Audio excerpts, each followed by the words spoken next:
The air inside the grand concert hall felt heavy, like it was holding the breath of 1,000 people. It was a special kind of stillness, filled with the quiet rustle of programs, the soft cough of an elderly man in the back row, and the low hum of anticipation.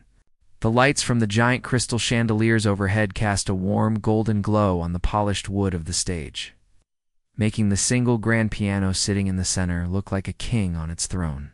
This was the final day of the Regional Young Virtuosos competition, and the energy in the room was a mix of excitement and pure exhaustion. For the judges, it had been a very long day.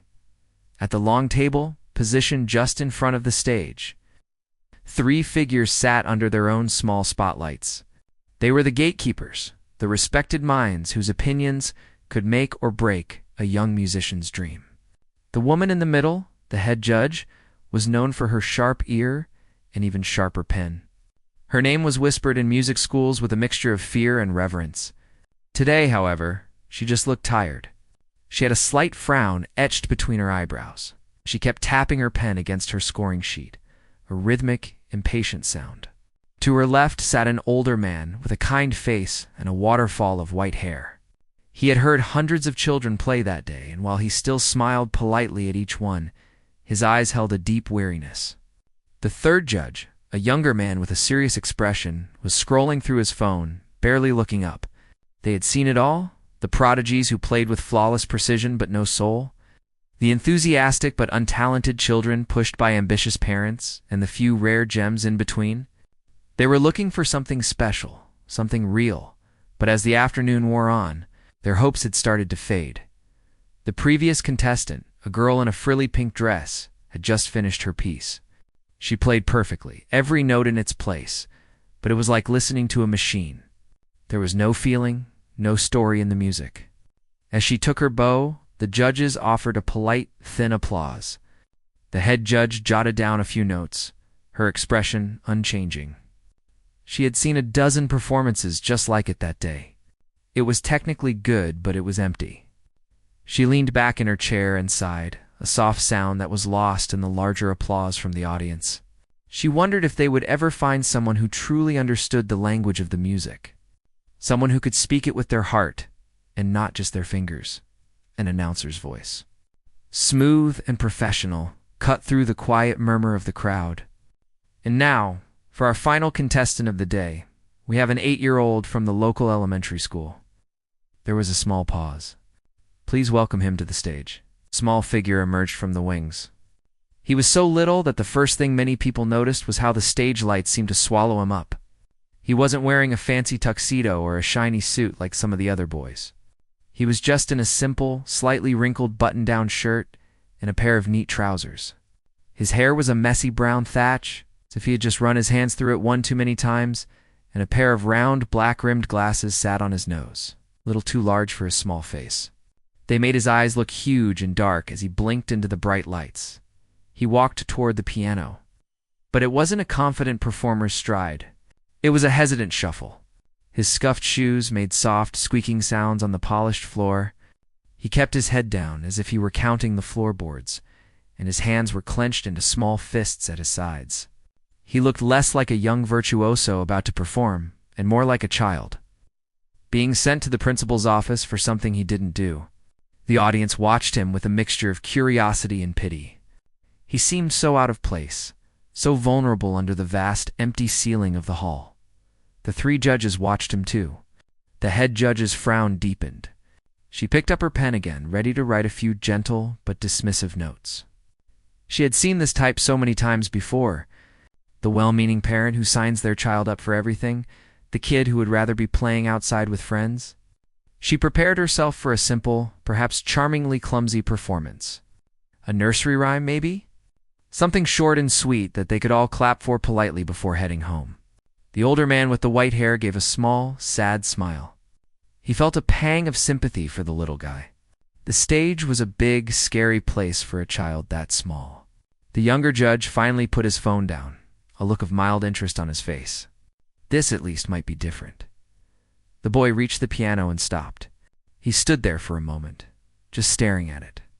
The piano was enormous, a black, gleaming beast that seemed to tower over him. Its lid was propped open, revealing the tight, shiny strings inside, like the ribs of a great whale. The boy had to crane his neck to see all of it. He looked at the long keyboard, with its pattern of white and black keys stretching out into the distance. For a second, it seemed like he might turn around and run back off the stage. He took a shaky breath, his small chest rising and falling. The silence in the hall was absolute now. Everyone was waiting, watching. He finally moved, climbing onto the circular bench. It was a bit of a struggle. His legs were so short that they dangled far above the pedals, swinging gently like a pendulum. He wriggled around for a moment, trying to get comfortable, pushing his glasses up the bridge of his nose with a small, determined finger. He adjusted his position on the bench, sliding forward so his elbows could reach the keys. He placed his small, pale fingers on the ivory, resting them lightly as if they were baby birds. He stared down at his hands, then up at the sheet music on the stand. The pages looked crisp and new, but he didn't seem to be reading them. He just stared, his expression blank. The judges exchanged a subtle, knowing glance. It was just as they had thought. He was a lost little boy out of his depth. The head judge poised her pen, ready to write the first word, tentative. The grand piano sat on the stage like a sleeping beast, its black polished surface reflecting the dozens of bright lights hanging from the ceiling. It was an instrument built for masters, for hands that knew the secrets hidden within its 88 keys.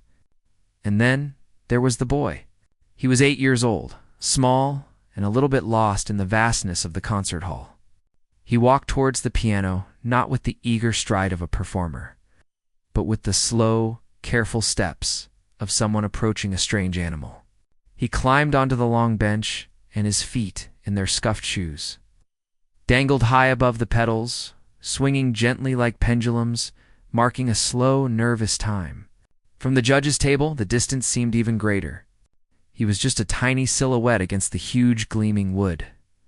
The head judge, a woman with a sharp, neat bun and an even sharper gaze, let out a breath she didn't realize she'd been holding. It was a sigh of pure, professional resignation. She had been in her seat for 6 hours, listening to one child after another. Some were brilliant, some were a mess, but most were just children, pushed by ambitious parents, playing pieces that were too hard for them, small fingers stumbling through complex passages they didn't understand. She had seen it all, and she could already tell this one would be no different. She picked up her pen, the one with the smooth ink that glided across the scoring sheet, and prepared to be kind but firm. There was no point in building up false hopes. The man sitting next to her, a composer with a kind, round face, offered a small, sympathetic smile towards the stage. He always felt a little pang in his heart for the ones who looked this scared. The third judge, an older gentleman who had once been a famous concert pianist, simply watched, his face an unreadable mask of experience. The boy on the bench adjusted his glasses. They were a little too big for his face, and they kept sliding down his small nose. He pushed them back up, then took a deep, shaky breath that was visible even from the back of the hall. It was the kind of breath a person takes before they jump into cold water. He placed his hands on the keys. His fingers were short and chubby, not the long, elegant fingers of a pianist. They rested on the ivory for a long moment, as if he were asking the piano for permission to speak. The audience was quiet, a polite, expectant silence. They were ready for a simple song, a cute performance they could applaud generously before moving on. Finally, he began to play. The first few notes were so quiet they were almost swallowed by the size of the room. They were simple, isolated sounds, like raindrops hitting a tin roof. Plink, plunk, plink.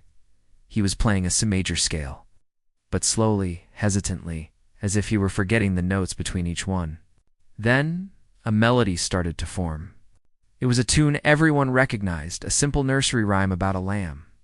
His playing was clumsy. The rhythm was uneven, sometimes rushing, sometimes dragging. It was the kind of performance you'd see at a school recital, full of effort but completely devoid of grace.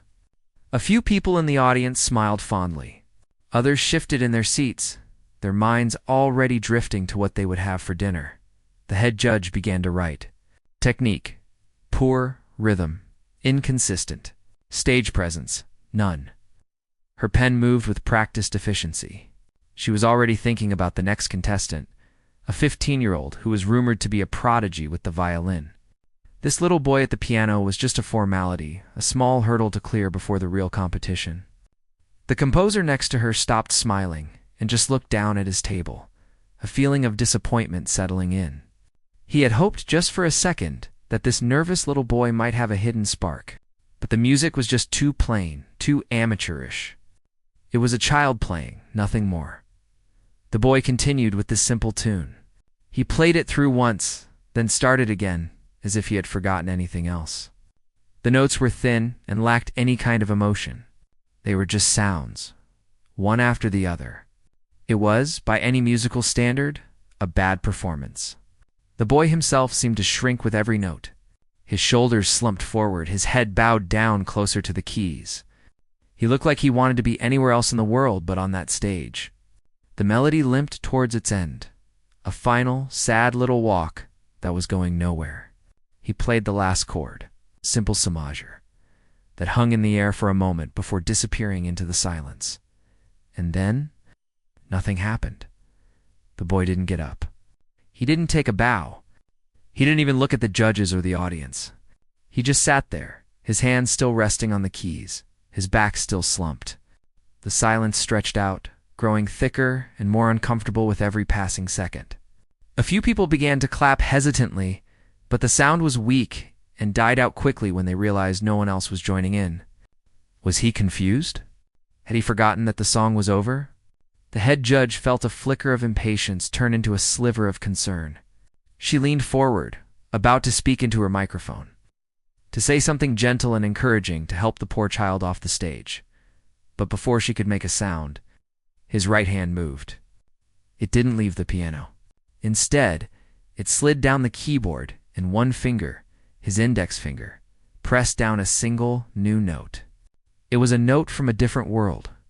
It was a minor chord, dark and full of a strange, beautiful sadness that was completely out of place with the happy little nursery rhyme he had just played. The sound was like a single drop of ink falling into a glass of clear water. It spread through the silent hall, coloring everything with its unexpected hue. It was a mistake, surely. A wrong note. But it wasn't a mistake. In that instant, as the dissonant echo faded, everything about the boy changed. The slouch in his back vanished. He sat up straight, his spine suddenly strong and sure. His head lifted.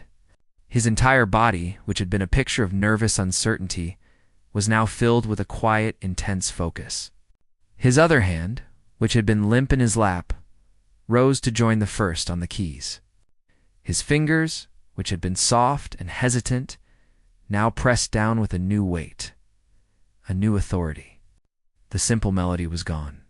The nursery rhyme was forgotten. The boy who had seemed so small and lost was gone too.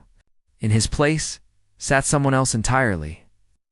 Someone who held the silence of the room in the palm of his hand and was about to break it in a way no one would ever forget.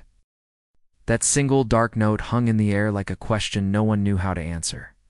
It was a musical mistake, a clear and obvious wrong note in the middle of a simple children's song. A few people in the audience winced.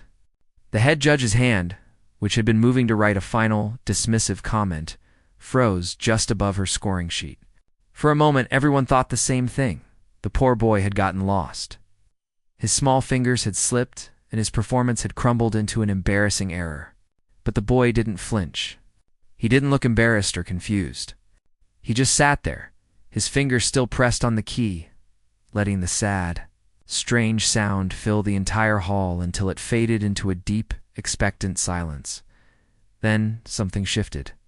It was not a sound, but a feeling. The boy's back, which had been curved like a question mark, straightened. It was as if someone had pulled a string from the top of his head, lifting him up.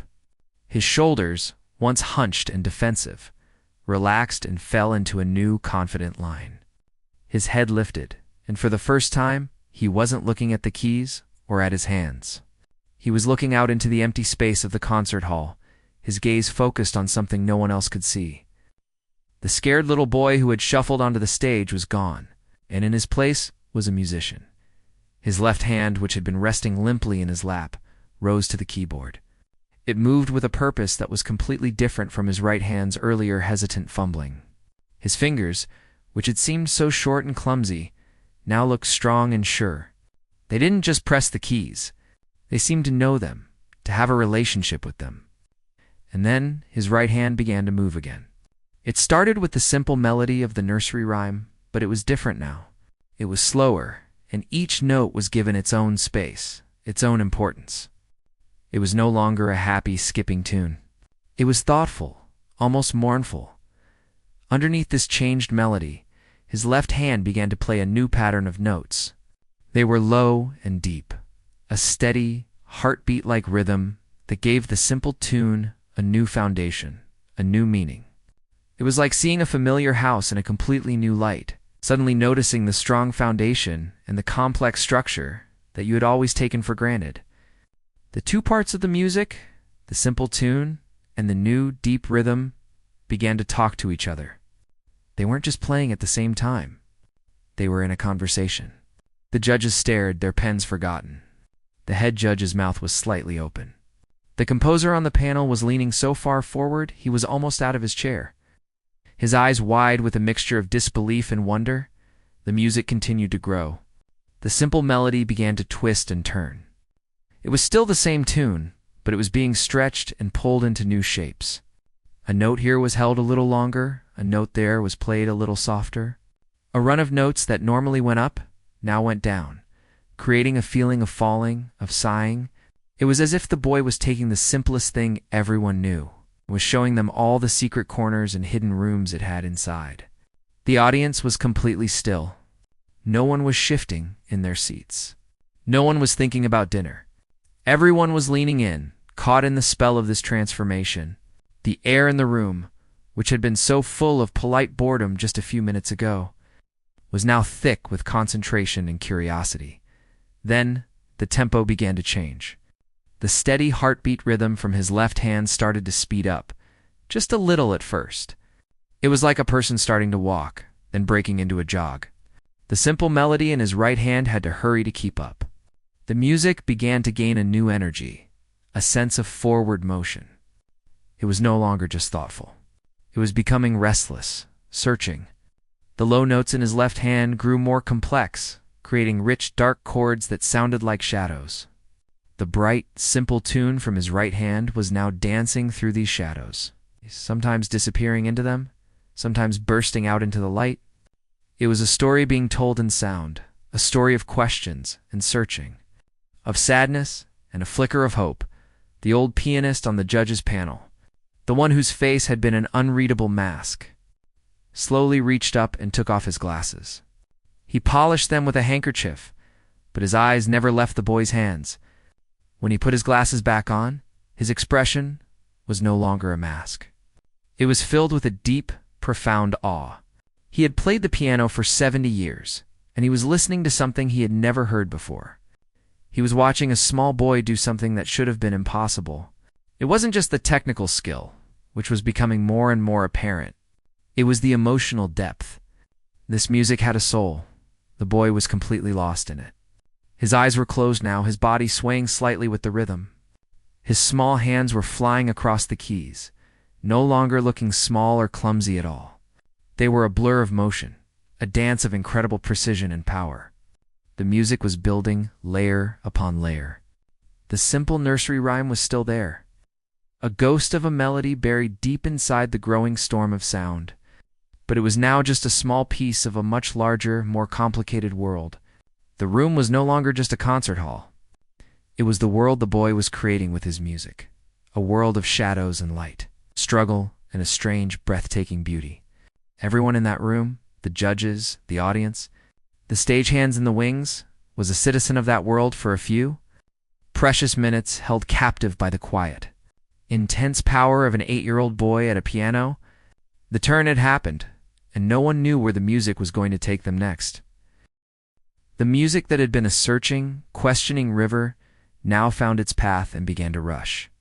The quiet, thoughtful melody from before was still there, but it was now caught in a current that was pulling it faster and faster toward a destination no one could see. The low, dark notes from his left hand were no longer just a heartbeat. They were a thundering, approaching storm, and the simple tune was the first leaf being tossed around by the growing wind. The boy's body, which had been swaying gently, was now moving with more purpose. He leaned into the piano, his small frame seeming to connect with the huge wooden body of the instrument, drawing power from it. His hands were no longer just pressing keys. They were striking them, caressing them, dancing across them with a speed that was hard to follow. It was like watching a master weaver at a loom, 1,000 threads of sound being pulled together. To create a picture that was more real than reality itself, the people in the audience were no longer just listeners. They were passengers on this journey.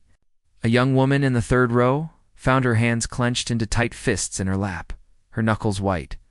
An old man, who had come to the competition to support his granddaughter, felt a tear trace a path down his wrinkled cheek, a tear for a memory he didn't know he still had.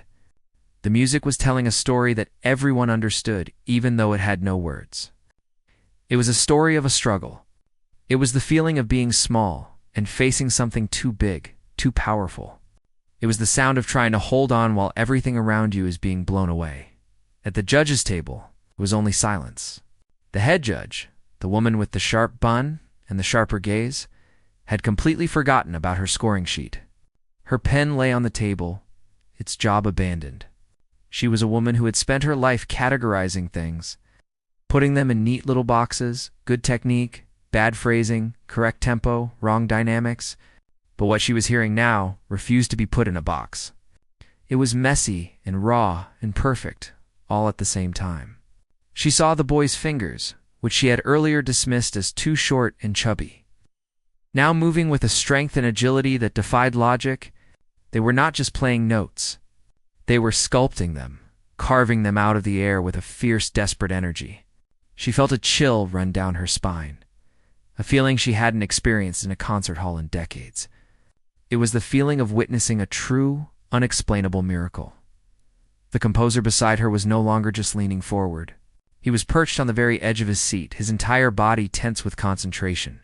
He was trying to understand how it was possible. He was analyzing the structure of the music, the complex harmonies, the way the themes were being developed and twisted into new forms. It was brilliant, technically astonishing. But the more he analyzed, the more he realized that the technical brilliance was only the surface.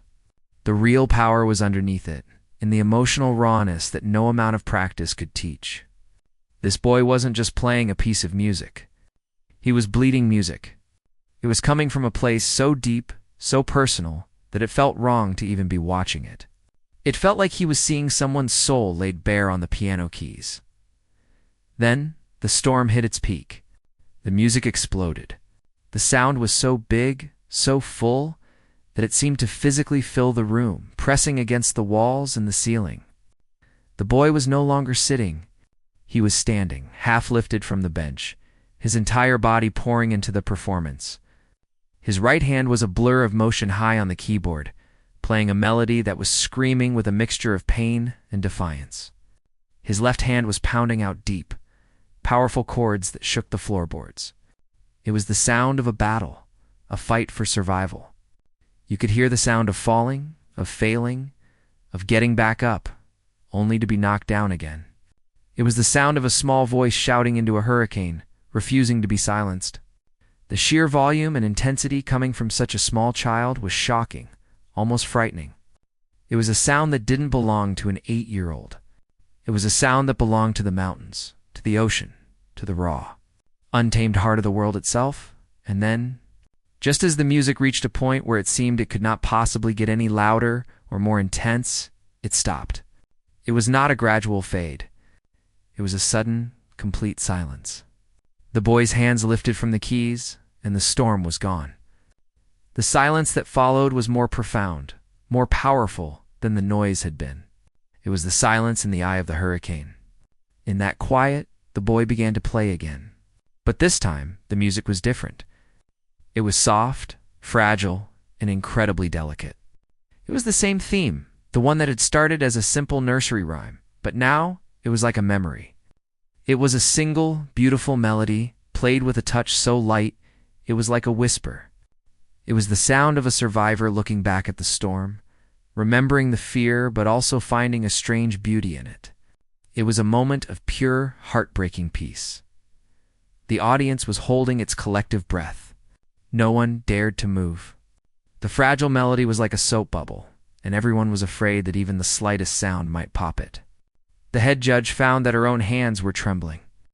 She looked at the old pianist, the man who had seen and heard everything in his long life, and saw that his face was wet with tears. He wasn't trying to hide them. He was just watching the boy, his expression one of pure, unadulterated reverence. He was not just a judge anymore.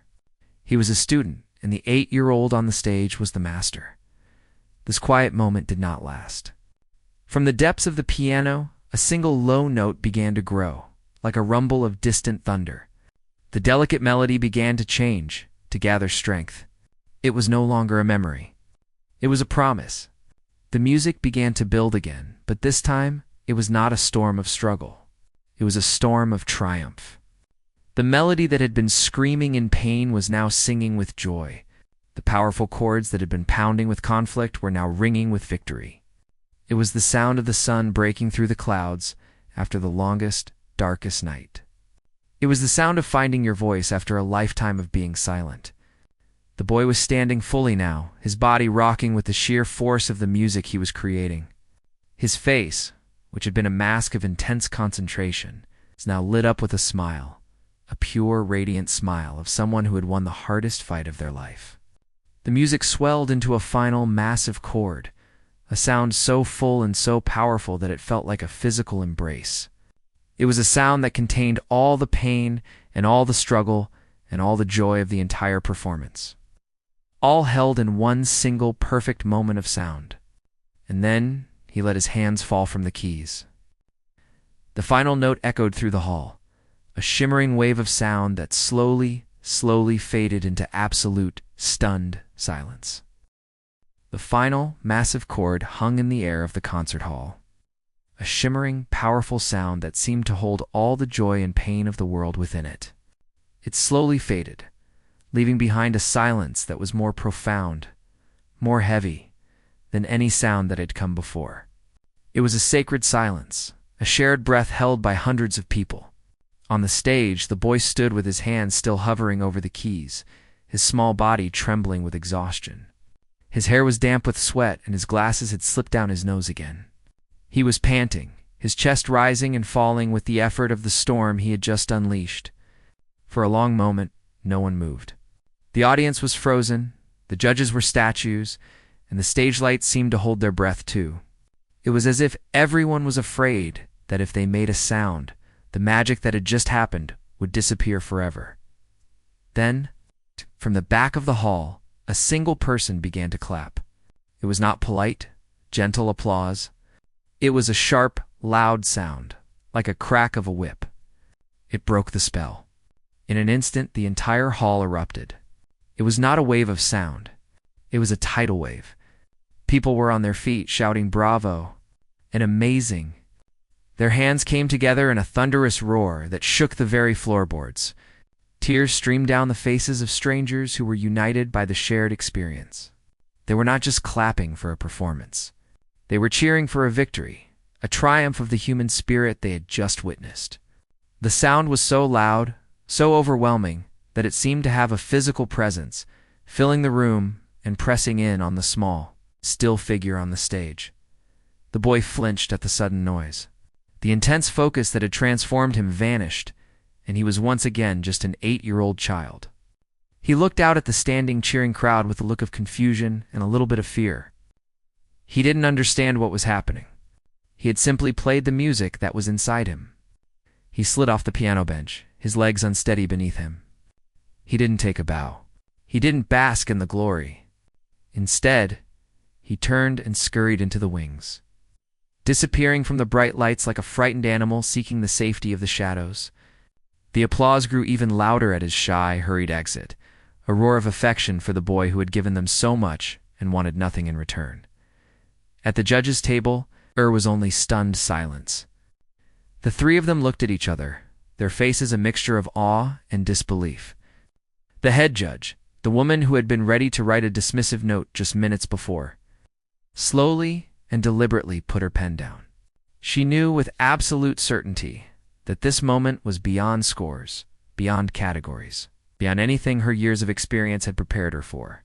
The old pianist next to her slowly removed his glasses and wiped his eyes with a handkerchief. He was a man who had heard the greatest musicians in the world, but he was shaking his head as if he had just heard music for the very first time. The composer in the middle just stared at the empty piano, his mind trying and failing to process the technical and emotional brilliance of what he had just heard. The head judge leaned toward her colleagues, her voice a whisper. "What was that?"